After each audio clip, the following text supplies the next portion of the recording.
Vamos a celebrar próximamente Purim. Después de tantos años, ¿hace cuántos años pasó, por cierto, Purim? ¿Cómo no? La historia de Purim es una historia muy atractiva. Ocurre cuando el pueblo judío está en Babilonia, en la zona de Persia, y esto ocurre luego de la destrucción del primer templo de Jerusalén. Es decir, el templo se destruye en el año 586 antes de la era común por Nabucodonosor, el rey de Babilonia. Entonces estamos hablando de hace más de 2500 años que ocurre esta historia. Esta historia ocurre cuando el pueblo en el exilio está en esta zona de Shushan, que es la capital del imperio, donde está Ahasverosh, el príncipe, el rey del relato de Purim. Y vemos que el pueblo judío se había comenzado a asimilar. Vemos por los nombres que tiene Esther, que no es un nombre judío, sino que es un nombre que se transforma después en un nombre judío. El comienzo tampoco Mordejai en sí mismo es un nombre judío, después se va a transformar, por supuesto, en un nombre típico de nuestro pueblo. Vemos tampoco que Dios aparece en la Megilá. Vemos inclusive que Esther se casa con un rey que no es judío.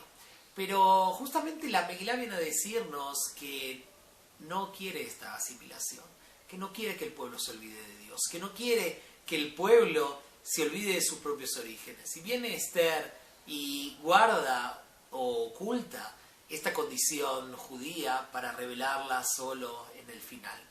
Vemos en esta historia un enfrentamiento entre el bien y el mal. Amán, el archienemigo del pueblo judío, es la imagen del mal. Es el mal que vuelve a aparecer en cada generación con un nuevo disfraz. El argumento de Amán es un argumento que hoy llamaríamos antisemita. Él odia a los judíos. Odia a los judíos porque son judíos. Él odia a los judíos, como dice, porque es un pueblo disperso, diferente a los demás pueblos del reino. Por cierto, sabemos que Amán odia a los judíos porque él odia a una persona, que es a Mordejai. Porque Mordejai no se hincó, no se arrodilló frente a él, porque los judíos solo nos arrodillamos frente a Dios. Entonces, ¿por qué él odiaba a este judío? Entonces odia a todo su pueblo. Y eso es entonces ese argumento de Amán, un argumento del mal.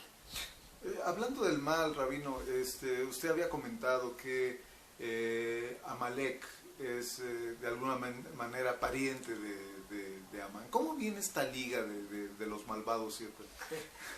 Parece como que los malvados trabajan en red. Y lo cierto es que los malvados a veces triunfan porque los buenos no hacemos lo suficiente. Porque los buenos no trabajamos en red.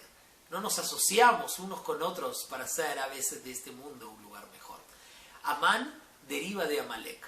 ¿Cómo es esta relación? Amán a su vez deriva de un rey que se llamaba Agag, que era rey de los amalequitas.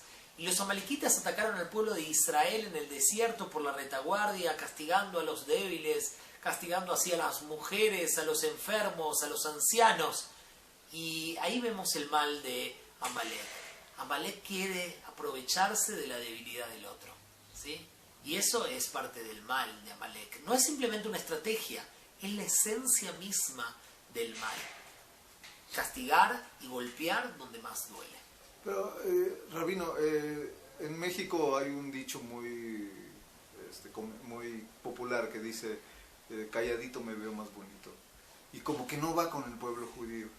O sea, siempre lo que hemos escuchado aquí en las prédicas, etcétera, es como que no podemos estar callados en cuestiones de injusticia y demás. ¿Usted recomendaría todavía esto para el pueblo judío? Por supuesto, la misión del pueblo judío es, como hacemos en Purim, hacer ruido frente a Amán. Nuestra misión como judíos en este mundo es decir y señalar, ese es Amán, tiene un nuevo disfraz, pero sigue siendo Amán. Sigue siendo ese Amalek de la época bíblica, sigue siendo el mal, y nosotros como Mordejai no nos vamos a hincar frente al mal. Nosotros como judíos tenemos que señalar el mal y para nada quedarnos calladitos. Tenemos que hacer ruido, tenemos que levantar nuestra voz, tenemos que decir que el mal está presente en nuestro tiempo y que nosotros como judíos tenemos que hacer el bien. Y por eso esta fiesta de Purim nos recuerda nuestra esencia. Nuestra esencia es hacer ruido cuando aparece Amán. Nuestra esencia es señalar que ellos son el mal de nuestro tiempo y que no les vamos a permitir ganar. Que el bien tiene que triunfar sobre el mal porque el bien es el mensaje de Dios. Dios puede parecer oculto, pero nosotros tenemos que traerlo, como hicieron Esther y Mordejai en la obra de nuestras manos, hacer que el bien triunfe, que es que triunfe Dios. O sea, que Israel tiene que seguir siendo Orben a Goim. Sí, esa es parte de la misión. Tal vez estábamos dispersos en esa época, en la época de la historia de Purim, para poder ser Or LaGoim, para ser una luz para las naciones. Esa es la misión del pueblo judío, transmitir estos valores milenarios de nuestra tradición para hacer de este mundo un lugar mejor, para que Amán no triunfe, para que podamos siempre encontrarnos como hermanos y siempre bajo esa misma luz. Rabino, como que a muchos nos acaba de agriar la fiesta, Rabino. Yo pensé que nada más era alegrarnos y tomar un poquito y hacer ruido, pero es estar conscientes de una misión del pueblo judío. Por supuesto, tenemos que alegrarnos mucho, pero no olvidarnos que detrás de toda esa alegría tiene que haber la verdadera alegría de cuando el bien triunfa sobre el mal.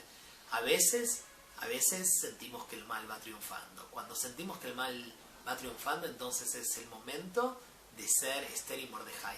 Yo quiero convocar a cada hombre y a cada mujer a que tomen estos personajes del relato de Megilat Esther, que se los tomen muy en serio, para que cada mujer sea Esther, para que cada hombre sea Mordejai y no nos dobleguemos frente al mal. Parece una fiesta de niños, pero esta es una verdadera fiesta de adultos.